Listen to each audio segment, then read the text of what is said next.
Assalamualaikum warahmatullahi wabarakatuh.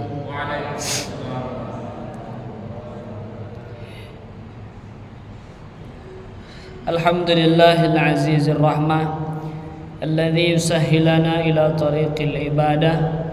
Asyhadu an la ilaha illallah wahdahu la syarikalah wa asyhadu anna sayyidina Muhammadan abduhu wa rasuluhu la nabiyya ba'dah. Allahumma salli ala sayyidina Muhammad ibn Abdillah wa ala alihi wa ashabihi wa man tabi'ahu wa mawalah, amma ba'dah. Hadirin yang dirahmati oleh Allah Subhanahu wa taala, bersyukur kepada Allah karena Allah Subhanahu wa taala masih berikan kita kesempatan, masih berikan kita kesehatan, masih berikan kita taufik dan hidayahnya sehingga kita masih bisa melaksanakan perintah Allah dengan cara baginda Rasulullah sallallahu alaihi wasallam, yaitu salat zuhur secara berjamaah, yang mana salat merupakan perintahnya Allah dan berjamaah merupakan sunnah atau amalan baginda Rasulullah sallallahu alaihi wasallam. Bersalawat kepada baginda Rasulullah sallallahu alaihi wasallam dengan lafaz Allahumma shalli ala sayyidina Muhammad wa ala ali sayyidina Muhammad. Semoga dengan pembacaan salawat di hari semua orang lupa dengan kita, tidak mempedulikan kita, semua sibuk dengan diri masing-masing. Kita berharap bahwa Nabi sallallahu alaihi wasallam akan mendatangi kita dan memberikan syafaatnya di yaumil qiyamah. Amin ya rabbal alamin. Melanjutkan kajian tafsir surah Al-Anfal ayat 49. Qala Allah Ta'ala fi kitabihil aziz. A'udzu billahi minasy syaithanir rajim. Bismillahirrahmanirrahim. إذ يقول المنافقون والذين في قلوبهم مرض غر هؤلاء دينهم ومن يتوكل على الله فإن الله عزيز حكيم.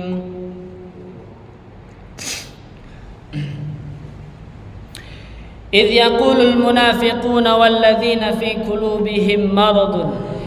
Allah Subhanahu wa taala berfirman, ingatlah ketika orang-orang munafik mengatakan, orang-orang munafik dan orang-orang yang memiliki penyakit di hatinya, dia mengejek, mengatakan sambil mengejek orang-orang muslim, mengejek agama orang-orang Islam.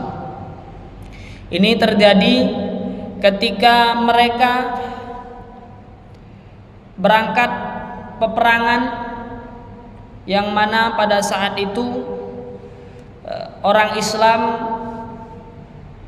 jauh lebih banyak, orang-orang kafir jauh lebih banyak daripada orang Islam. Tetapi Allah Subhanahu wa taala memenangkan peperangan tersebut sebab perjuangan para sahabat radhiyallahu taala anhum. Dia mengejek orang-orang yang berangkat bersama Rasulullah sallallahu alaihi wasallam, karena mereka mengetahui bahwa yang dihadapi adalah orang kafir yang jumlahnya lebih banyak daripada orang Islam. Pada saat perang yang mana pada saat Rasulullah SAW mengajak para sahabat untuk berangkat perang, dan orang-orang munafik ini tahu bahwa orang yang dihadapi mereka ini lebih banyak pasukannya, seperti di perang Badar 1000 berbanding 300 orang, lawannya 1000 orang, sedangkan yang berangkat bersama Nabi itu semua hanya ada 313 orang kurang lebih.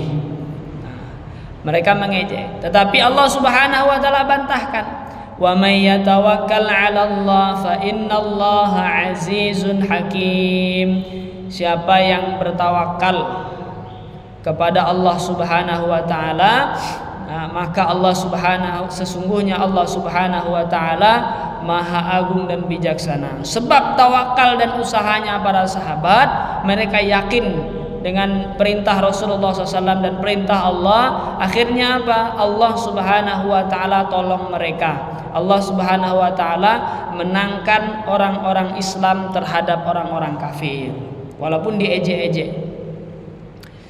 Seperti juga yang terjadi dalam peperangan Uhud, orang kafir juga ngejek orang Islam. Nah, ketika pada saat itu ada salah seorang sahabat, ada para sahabat yang ahli panah ini diperintahkan oleh Rasulullah untuk tetap berada di Gunung Uhud. Apapun keadaannya, jangan turun sama sekali. Walaupun menang, walaupun kalah, jangan turun. Tetapi ketika mereka melihat dari atas, ini orang kafir ini sudah kocar kacir ke sana ke sini, orang Islam, ada mereka mengatakan, wah itu kita sudah menang, ayo kita turun.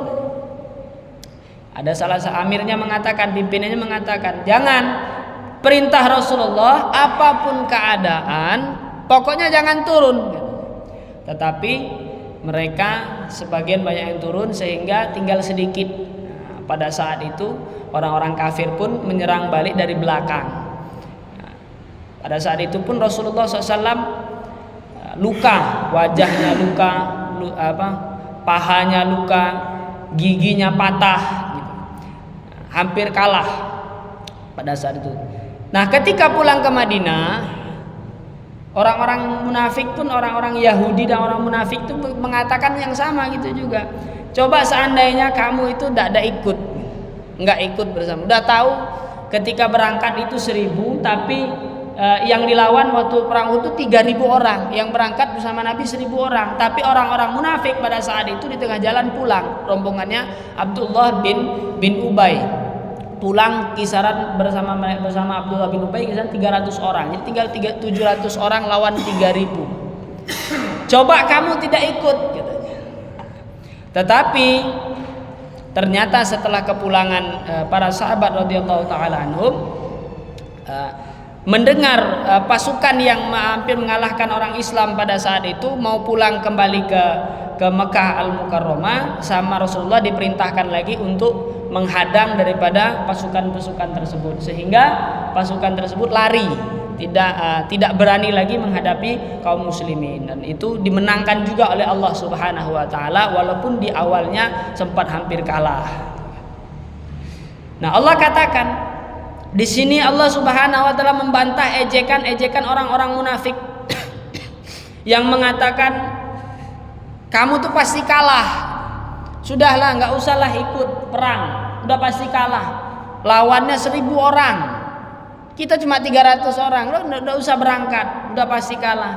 Tetapi Allah Subhanahu wa taala bantah di sini. Wa may yatawakkal 'ala Allah. Udah, tawakal, orang yang tawakal. Sahabat itu ikut perintah Nabi, akhirnya dia yakin dengan Allah Subhanahu wa taala. Ketika itu pun Allah Subhanahu wa taala menangkan mereka. Apa pelajaran bisa kita ambil? Sahabat yakin dengan usahanya ketika dia tidak menghiraukan ejekan daripada orang munafik. Diejek, digembor-gembor gitu kan. Udah enggak usahlah berangkat perang, pasti kalah. Tapi mereka tetap usaha berangkat walaupun 313 orang melawan 1.000 orang. Tawakalnya dengan Allah luar biasa, disertai dengan usaha yang kuat, yang akhirnya Allah Subhanahu wa taala kirimkan pertolongan Allah Subhanahu wa taala. Sehingga apa? Wa ma ramaita id ramaita walakinnallaha rama. Dalam ayat ini Allah katakan, sesungguhnya yang membunuh, yang memanah, yang menombak itu bukan mereka, tapi Allah langsung yang membunuh mereka. Allah turunkan malaikat untuk membantu mereka. Sebab apa? Sebab tawakalnya para sahabat disertai dengan usaha.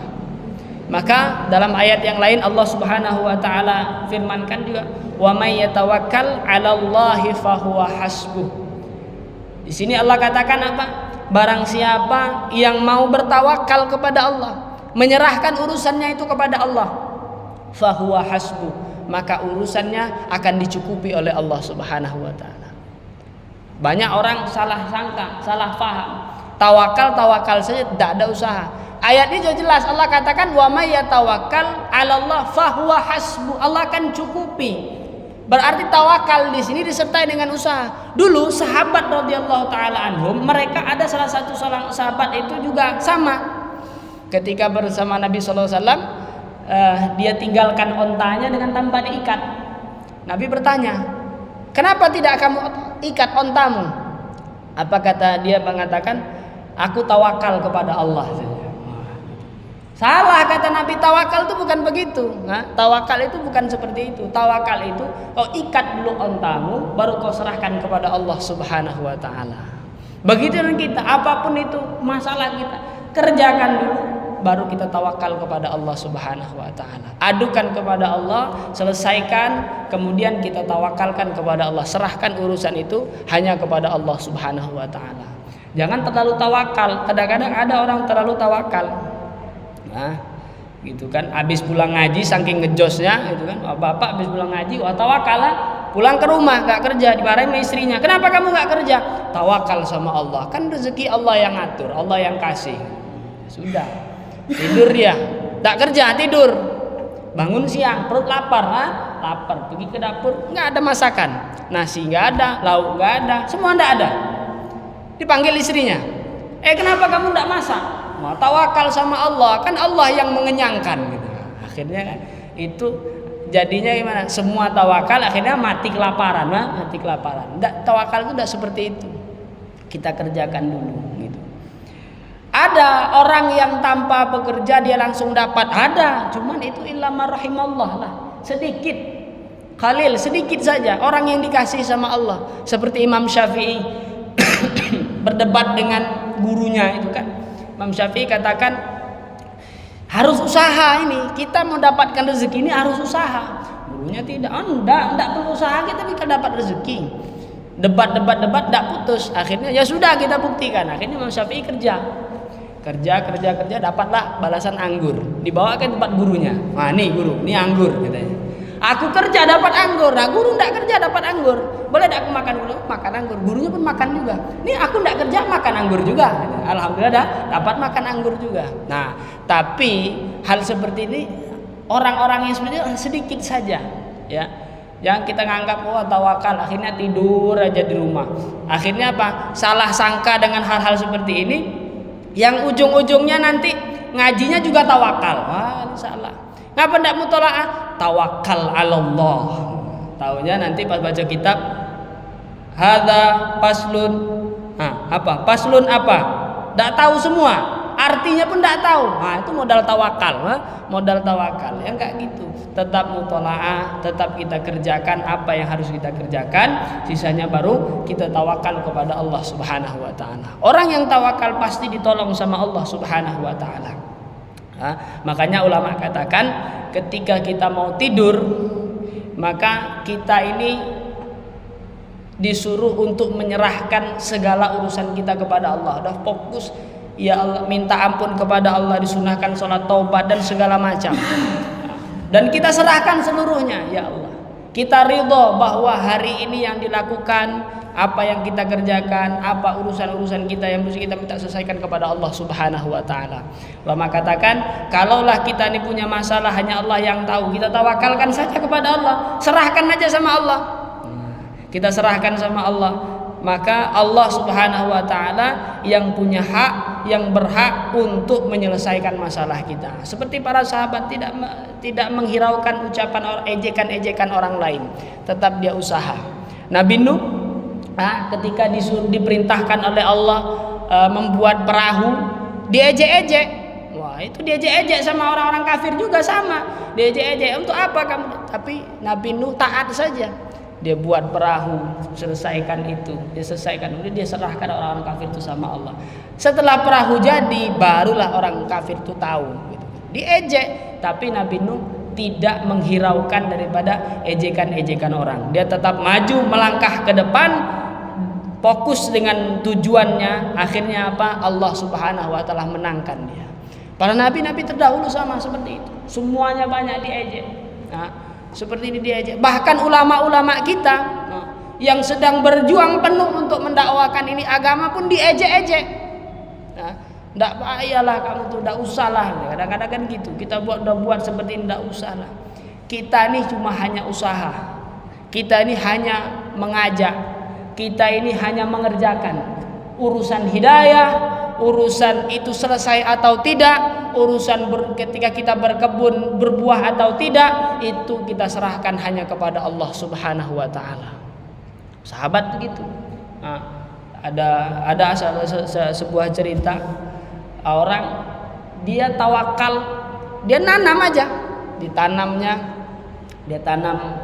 tanam padi, mau panen padi. Nah, ternyata ada panggilan jihad. Tawakal dia sama Allah, mau tumbuh, ndak tumbuh, panen, ndak panen, pokoknya berangkat. Setelah pulang ternyata padinya masih segar dan masih bisa dipanen. Dan ini pernah terjadi di zaman sahabat radhiyallahu taala anhum, ketika para sahabat ingin berangkat perang, tapi sebulan sebentar lagi ini masa panen kurma. Jadi kurma ini panennya itu setahun sekali atau 2 tahun sekali, itu ada waktunya. Kalau lewat masa panen, maka kurma itu tidak bisa lagi dipanen, busuk dia, tidak bisa lagi dipanen, dia akan tunggu lagi waktu masa. Tapi sahabat radhiyallahu taala anhum sangat yakin dan gigih luar biasa. Dia serahkan, ini kurma aku serahkan kepada Allah Subhanahu wa taala. Dia tawakal dan berangkat perang, berangkat jihad. Pulang dari jihad ternyata kurmanya dijaga oleh Allah Subhanahu wa taala. Ketika pulang tidak gagal panen, tidak ada kurma yang busuk walaupun sudah melewati waktu panen. Mereka pun masih bisa berkehidupan seperti biasa. Maka penting dalam kehidupan kita, setiap apapun usaha kita serahkan kepada Allah. Ya, guru kita katakan sebelum tidur pun kita harus serahkan urusan kita kepada Allah. Dia katakan harus ucapkan wa ufawwidu amri ilallah, diucapkan 10 kali. Ya Allah, aku serahkan urusanku hanya kepada Allah Subhanahu wa taala. Apapun itu kita punya kerja. Kita cari nafkah, niatkan untuk mencari harta yang halal, kita usaha. Kemudian adapun hasil kita tawakalkan kepada Allah, terserah Allah mau kasih berapa. Insya Allah hidup kita akan dimenangkan oleh Allah, maknanya akan diberikan keberkahan oleh Allah. Dan kemenangan yang sesungguhnya adalah ketika nanti di yaumil qiyamah, di yaumil akhirah, fariqun fis sa'ir wa fariqun fil jannah. Satu golongan masuk ke dalam neraka, satu golongan masuk ke dalam surga. Orang yang masuk ke dalam surga itulah orang yang menang sesungguhnya. Mudah-mudahan kita termasuk orang-orang yang menang mendapatkan surganya Allah Subhanahu wa taala. Demikianlah tafsir kita pada siang hari ini, surah Al-Anfal ayat 49. Semoga bermanfaat. Semoga Allah Subhanahu wa taala berikan kefahaman kepada kita dan kita niatkan untuk mengamalkan dan menyampaikan insyaallah. Subhanallah wa bihamdihi, subhanakallahumma wa bihamdika, asyhadu an la ilaha illa anta, astaghfiruka wa atubu ilaik. Assalamualaikum warahmatullahi wabarakatuh.